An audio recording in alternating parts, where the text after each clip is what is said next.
everyone, welcome to my talk. Thank you for spending a few minutes of your time with me. Today we're going to explore about massage therapy and how it can benefit or reduce anxiety, benefit your life and reduce anxiety or even prevent it. In this case, well, we have to look really deep and understand it better, as massage therapy can be more than just relaxation. It can be an actually very powerful tool for reducing anxiety. And today we're going to see how anxiety lives in the body, how it manifests, some of the symptoms we can look around. Of course, we're going to see a little bit of the science behind massage and why it works, and some traditional Chinese medicine perspectives that will help us round all this theory and how massage might help and contribute into reducing, preventing, and help you into a very nice, anxiety-free life. And of course, I'm going to share with you some self-care techniques that I usually use to calm anxiety, if that's the case for me. So by the end of this session, you will understand how anxiety shows up physically, what the science says about it, even though I know all this seminar is going around this same topic. And hopefully this will also help attach or bind some ideas together.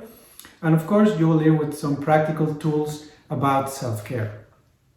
So let's start by the beginning and take a quick view on how anxiety manifests in the body. I'm sure that if we just take a minute and breathe in, just anxiety won't be, if you're feeling anxious, anxiety won't be just in your head. It lives around your body, and usually it goes both ways. Either your body has a reaction, therefore your mind becomes anxious, or your mind becomes anxious, then your body has a reaction. When you feel anxious, your nervous system is on high alert, right? And what this means is that you're actually on the lookout for danger, and this often shows up as a tight muscle, especially in the shoulders and the neck area. If you see someone that is anxious or stressed out, it's usually starting to tense up itself. And this special area, neck and shoulders, will show tension that actually introduces into headaches, restless sleep, or having a very hard time falling asleep. You even can be either super tired and super stressed to the point that sleep is not possible. So these aren't random things or just random blocks of response. They're just all tied together and usually correspond to the body responding or saying that you're bracing for danger. Also, of course, shallow breathing or chest breathing, which is usually common after a certain age when we start getting very stressed out into our adulthood life. Then our breath, instead of going all the way down to the belly, starts shortening it up to the point that we start breathing almost from the chest up. So, why these things happen? Usually, muscle tension in the shoulders and your neck is your body's primitive guarding reflex, hunching to protect your vital organs from a perceived threat. That means even if you make the test and you stand guard someone, what if you're not prepared or you get scared, what you will do? Hunch back and ready to brace or ready to receive a punch. The shallow breathing happens because your body is trying to quickly oxygenate your muscles for immediate action. That means fight or flight response. Either if you want to fight or you want to run very fast, you'll need all the oxygen allocated close to your muscles. And of course, this in a long term, meaning chronically, this starves your brain of full calm breaths and keeps the nervous systems keeps your nervous system on high alert. This meaning, well, also your stomach issues will occur because when your body thinks it's in a danger, it diverts the blood away from your rest and digest, so basically from your torso, and all concentrates in your arms or legs, ready to escape and run. So let's have a quick check-in. if that's something that is happening with us right now. So where do you feel anxiety in your body if that's the case? So 10 seconds right now, we can sit up straight. Take a deep breath. And it's very interesting, for the next breath, take a look where it lands, right? We can partially close our eyes, tongue to the upper palate, breathe in, and then breathe out. And where does your mind stay? Sometimes mind doesn't stay, meaning we're still too up here. Everything might be in the mental world or in the ideas world, meaning we have a lot of stress probably from mental effort. When we breathe in, breathe out, and then our mind rests in the throat, in the chest, then that's basically almost where most likely your intention and the depth of your breath is staying. And of course, the lower it falls when you are relaxed and concentrated, the better. In this case, also, you may notice when you try to breathe in that something around your chest might be tight. Imagine that you're wearing a very tight t-shirt and then you're trying to breathe. Might feel complicated or not so easy, in the sense that muscles that are tight, your fascia becomes tight. When we get stressed, the fascia reduces its size considerably. So basically we are in a straitjacket suit that restricts from the movement to the breath to the overall freedom of the body. So how are we doing today? Just breathe in, breathe out, and see where it stops. If it's hard to breathe, if it's hard to expand your belly, if some pain just arises, that's also normal. When we're being stressed for a long time, we can feel some tension, and then out of the blue, when we relax, it starts hurting, pounding, feeling like burning. That's interesting. Well, that's a nice cue to know where we are accumulating probably tension, and most likely result of either stress or anxiety. So after that, the science of calm, right? The brain plus hormones are basically our main indicators. Massage has measurable effects.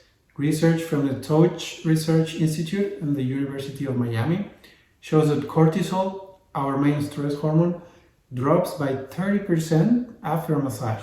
I mean, I don't know if math makes sense, but from 100 you take out 30, that's a lot. Especially, for example, if you're carrying weights and you put 100 and then you just have to carry 70, then that's a considerable uplifting, right?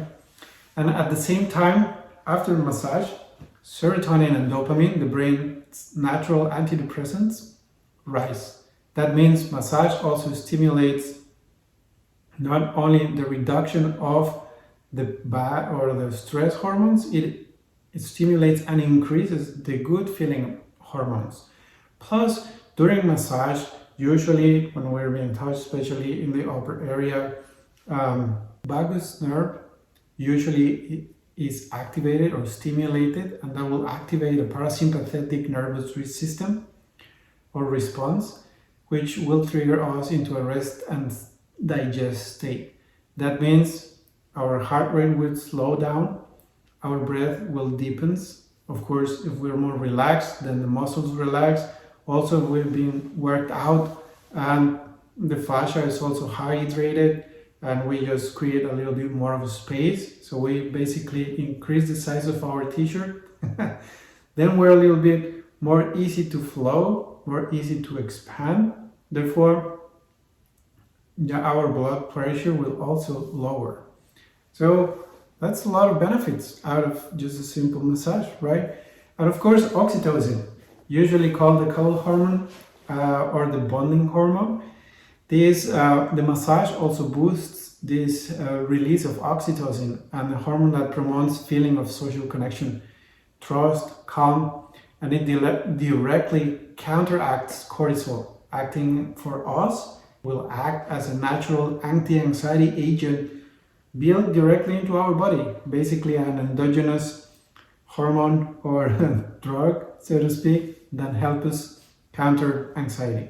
Thinking of this, all of these benefits, and of course, for example, thinking out of on the vagus nerve as the big brake pedal for our own body stress response, meaning if we're just imagine that you're driving 100 miles an hour and then bloop, then to relax for a minute, then our brain will actually just slow down to our gut, and that sustained moderate pressure that we can apply through massage is one of the most effective ways to manually activate this nerve, this nerve response, sending a very powerful signal to the body that we are safe, that we can stand down, that we can relax for a minute, there's no threat. So now we will allow our internal physician to do what he does best. Bring us back to homeostasis, send resources where it needs to send resources, peak resources, or peak metabolic waste from the places we need to be picked up and flush them out of the body, therefore giving us a very kind of a fresh start, or at least a break, a timeout during our busy days. Anxiety and pain reinforce each other, right? Anxiety makes muscles tense. Tense muscles create pain. Pain increases anxiety. And we can use massage to break this downward spiral. We can relax the muscles, then we'll activate the vagus nerve, and everything will start again to fall back into its right place. So reducing pain signals to the brain, it's important for us to also reduce the anxiety. Now, it's very interesting because most likely sometimes during massage there are different techniques, and depending on our overall or the overarching goal, some massage techniques might be a little painful or discomfort or create some discomfort, which is not necessarily bad. But in this case, we need to be very careful at which stage we're at, and choosing the right tool will always be important. So, given that said, to input a little extra of good stuff into our massage theory and how it works and why it works to reduce anxiety, the last meta-analysis of 2010 of depression and anxiety says that massage significantly reduces anxiety. We already see that about 30% of the cortisol is dropped. In ICU and cancer patients, even 10 minutes of massage lowered anxiety and improved sleep. So, on the other side, touch deprivation is linked to a higher anxiety, depression, and mortality. Like it or not, we're social beings. We need touch. We need to be reintroduced to touch. We've been also a little bit restricted from that during COVID, social distancing. Right now, like a lot of our activities are done through the phone. We reduce the social interaction and contact, and with all over that, we're not used to come someone and say, hey, hello, give you a hug as a friend. We're always on the lookout, saying like, oh no, if this might be misinterpreted, or this might be this or that. So therefore, our options to get friendly contact are reduced. And also in massage therapy, during therapy, there's a lot of this built up administrative stuff on the ethical touch, etc. I mean, don't get me wrong, that is important. To touch someone with respect and understanding the limits and the boundaries and do what you need to do is, needless to say, that's the gold standard. But that doesn't need to take us to the other extreme of this area, meaning that we can't be more popish than the Pope, and just neglect everything because it might look wrong. Get close to your friends, go out, share some good outdoor sports, do Tai Chi, for example, and then when you say hello to someone, I like, hey, hello, touch someone. That's important. Reintroduce us to touch, to respectful touch is important. And what better than someone you trust? Well, in this case, if we bring it down to massage therapy, this is just not a feel-good idea, right? Study shows it works, and this meta-analysis confirmed that massage significantly reduced anxiety compared to non-treatment controls. Even short sessions like 10 minutes are important for cancer patients, even with all the restrictions that it might encase. Research into touch deprivation, this lack of touch increases anxiety, depression, and mortality risk in older adults. It's just something to think about. These multiple studies where massage therapy effect was significant to both states of anxiety and how you feel in the moment, and the trait anxiety, meaning how your general predisposition to being anxious shows up in you. This journal, the journal is Depression and Anxiety. That's where you can find a little bit more information about this. And for the touch deprivation point, just to kind of round up things, we could mention the relevance in our modern, often screen-based world, when the context of isolation experienced during the recent pandemic. This makes the information feel more immediate and relevant to us, and to take action into it, right? If, just putting this out, if you don't like massage, which I have cases of some clients that just immediately refuse massage because they don't like to be touched, might be interesting to search additional help. Again, we are social beings, we need the touch.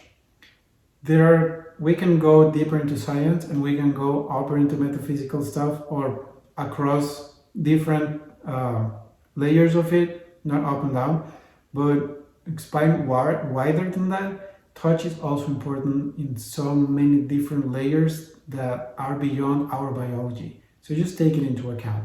Now, let's take a look at anxiety through a different lens, right? One that has been refined for thousands of years. My personal favorite, but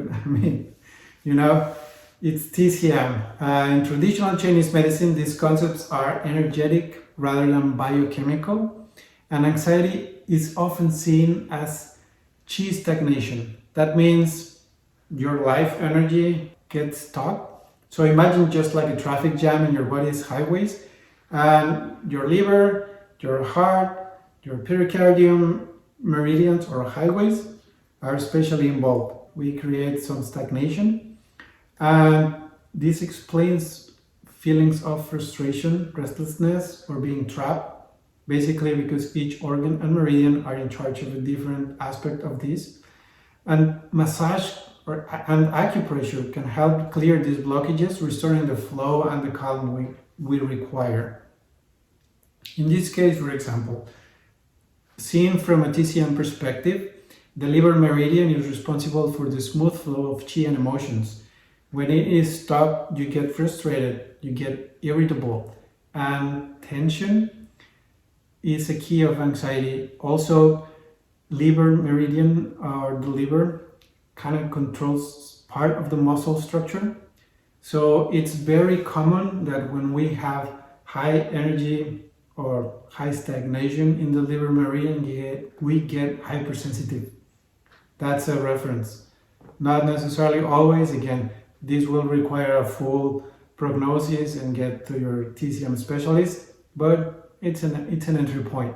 Now the heart meridian, usually the heart, as we say in TCM, heart usually gets hit with every imbalance. Heart will always have something to do with. And in this case, the house is what we call the house of the Shen, or the house of the spirit or the mind, which to us will translate to consciousness, maybe. And when the heart chi is disturbed, the Shen, or our spirit, has no place to rest.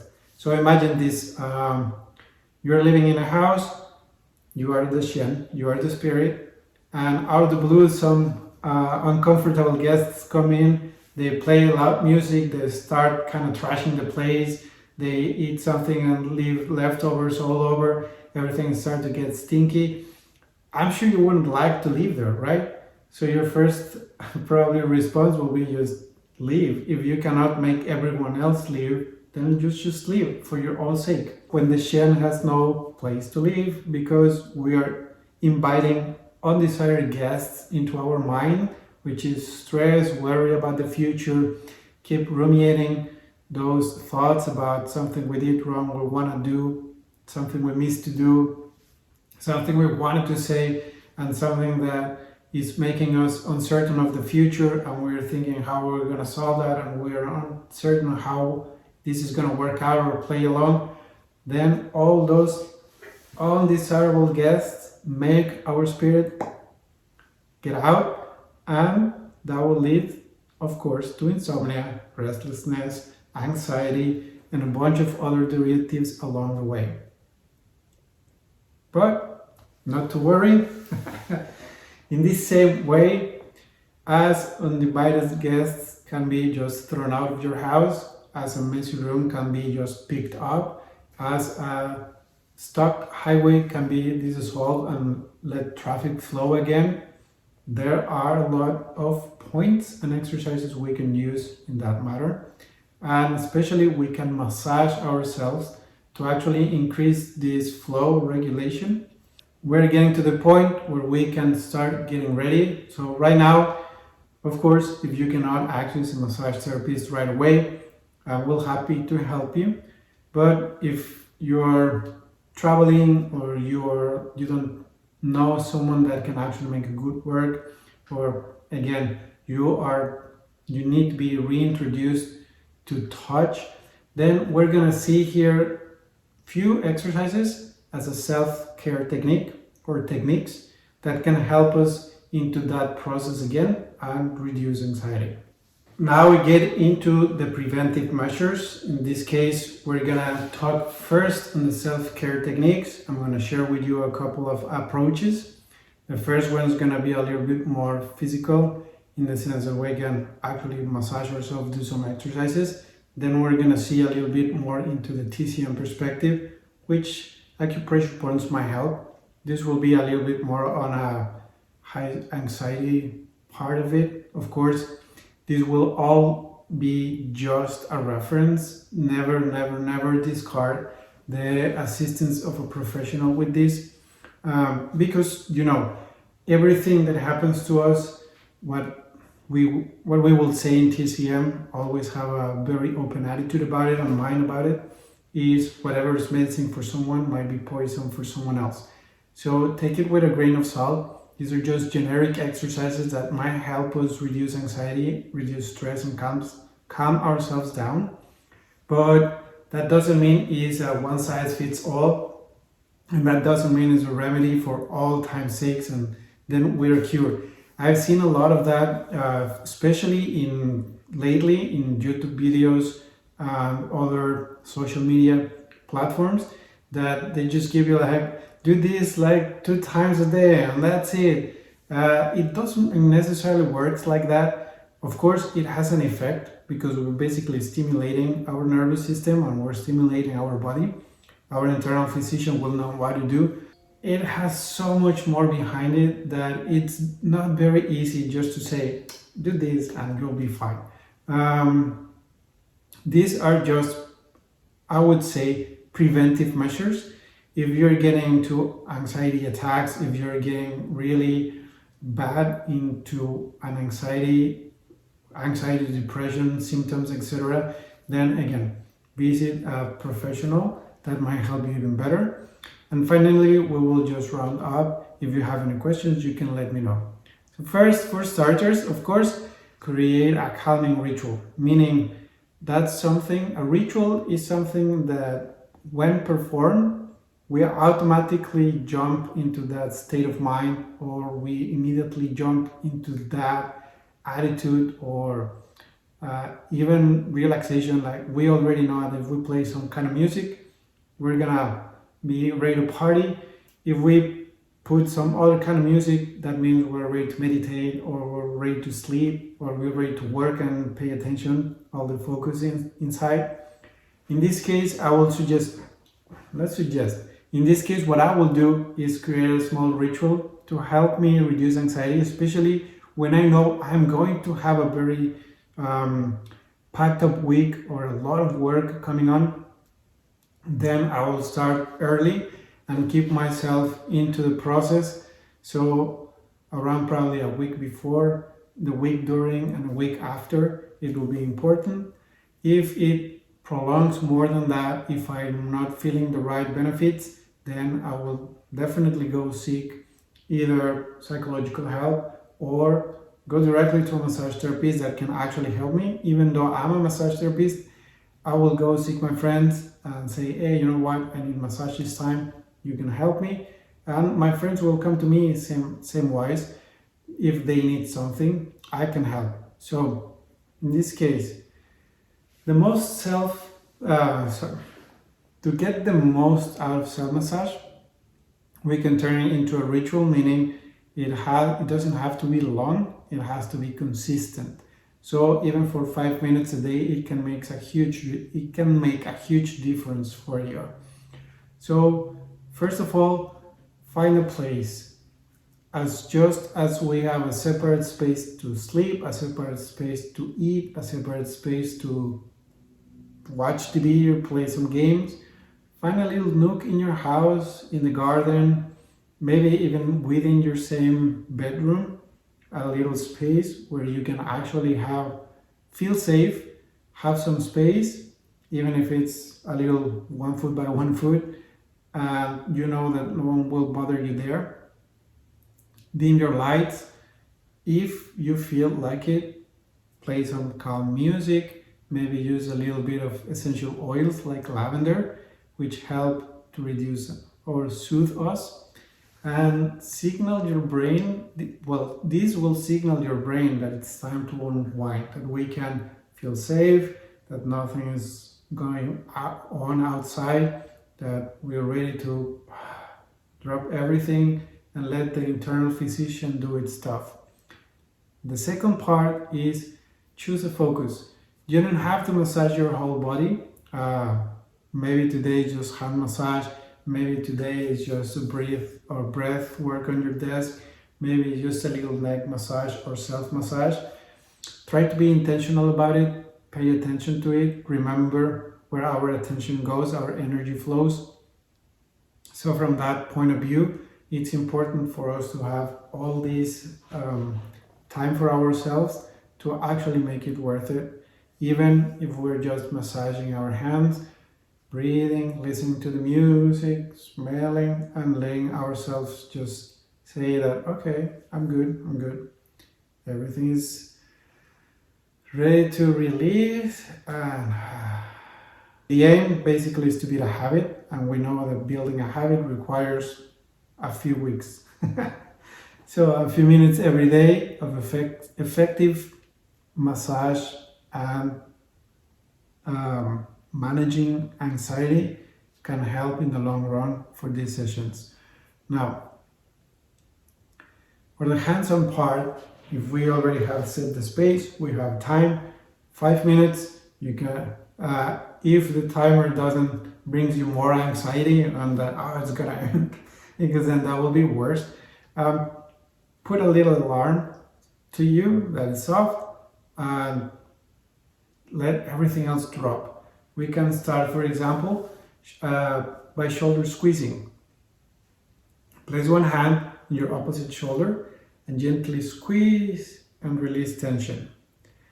In this case, if you feel that your muscle is really tense, you can actually pinch it kind of hard and move very slight to the sides, to the front, to the back, and then downwards, and stretch a little bit. Hold the pressure, right? You're holding tight with your hands only. Then come to the middle and release. Do the same to the other side. Hold tight and take, you're really gonna squeeze. You're gonna squeeze the best you can, either like this, with full hand. Hold it there. If you feel there is like a little ball or it's hypersensitive, be careful about it. Not necessarily has to hurt, but you have to hold it firm. This will help us start signaling the body to produce more hyaluronic acid and hydrate the muscle, and also will trigger some sort of release. That's the principle of a trigger point therapy or myofascial release therapy, depending on the deepness and the approach. Then if we feel really, really tense, then start moving a little bit outwards, forward, backwards, downwards. Help with the stretch. And center and release. That should feel a little bit better. If you have a partner, they can help you, that would be even better, right? Because in this case, we have a limit, it might be not very comfortable to hold our own neck or our own trapezius area, right? Because the moment we start moving, we're gonna fight with ourselves and might not be as comfortable. So if someone else can help you, perfect. If not, this should be more than enough for a start position. Then the next part will be neck circles. So with your fingertips, massage very gently along your shoulder and opposite shoulder. So massage up and down. Just like a stroke, pull it, try to breathe in and out, and allow yourself to feel it, right? Same with the other side, tip of the fingers, starts in the base of your trapezius, your shoulders, shoulder area, and go up and down. If it's sensitive, you can reduce the pressure. If it feels like a ball, then you're already a good candidate to receive actually professional massage. Right, excellent. Sweet. Now we are good. We can start making slow circles back and forth. If something feels crunchy, it means we need to work out. If something is painful, not by painful, meaning it's not disturbing painful, it's just some sort of soreness, then that means we need therapy. If you have some other kind of pain, if it's sharp pain, if it's burning pain, you most likely need therapy and search for additional support. After that, we come to massage our hand. This point we call Laocoon point. We're gonna massage it in pressing into the center and going in circles, or it can be just up and down. One, relax the hand, massage up and down, right? This should feel good. Again, if there's pain, especially if it's sharp pain, then we should consider seeking additional help. Then the other side, same thing, up and down. Keep certain pressure, about 60% of your strength. If it's too much, drop it.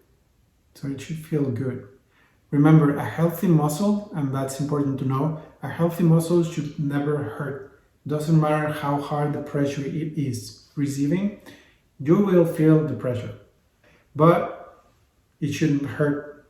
If it hurts, if it's hypersensitive, and you will know it's hypersensitive because the moment we press, right, so that you can see my fingers go in with certain strength.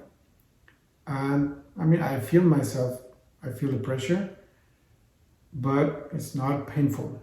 If it is, then our muscles might be a little dehydrated, our fascia might be a little dehydrated. We need additional massage. Finally, after we massage neck, well, shoulders, neck, hands, put your hands, I'm going to stand here. Put your hands, locate your belly button. Put your thumb on your belly button, your other hand on top. And slowly breathe in and out. Now, the more you relax, the easier it's going to be to breathe all the way down, right? And we're going to look, a little belly comes out, belly comes back up. Out,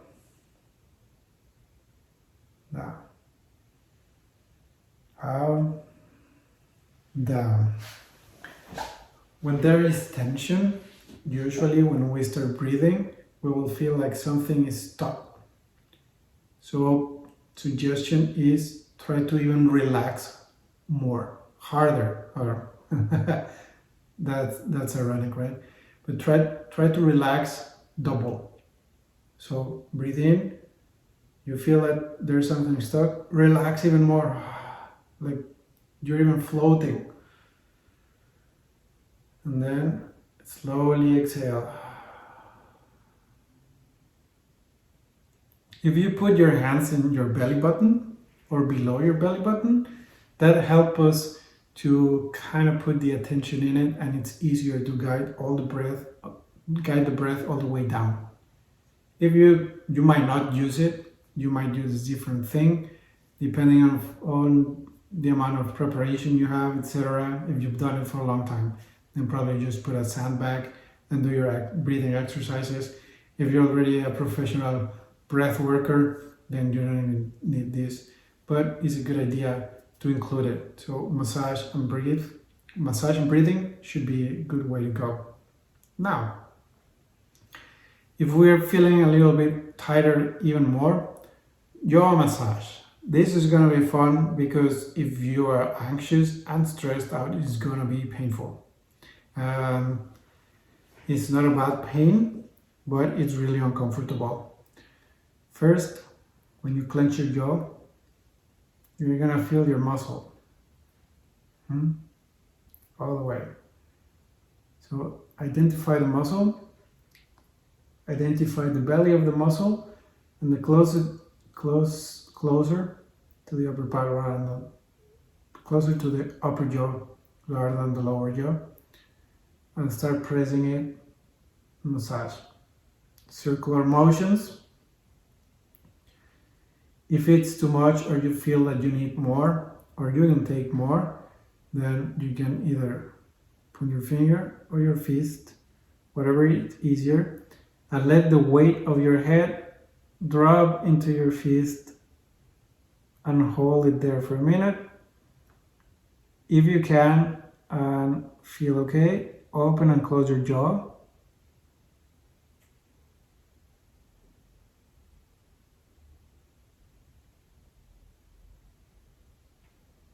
And release. Should feel good. Then the other side, same thing. Identify, clench your jaw, you will feel your muscle. Then identify the belly, which is the middle, and go slightly up, closer to the upper jaw, and massage in circles. If you need a little more, close and relax your head on your finger. It's uncomfortable. It shouldn't be sharp, burning or anything. It just, you're gonna feel radiating like outwards. That is normal. Open and close your jaw.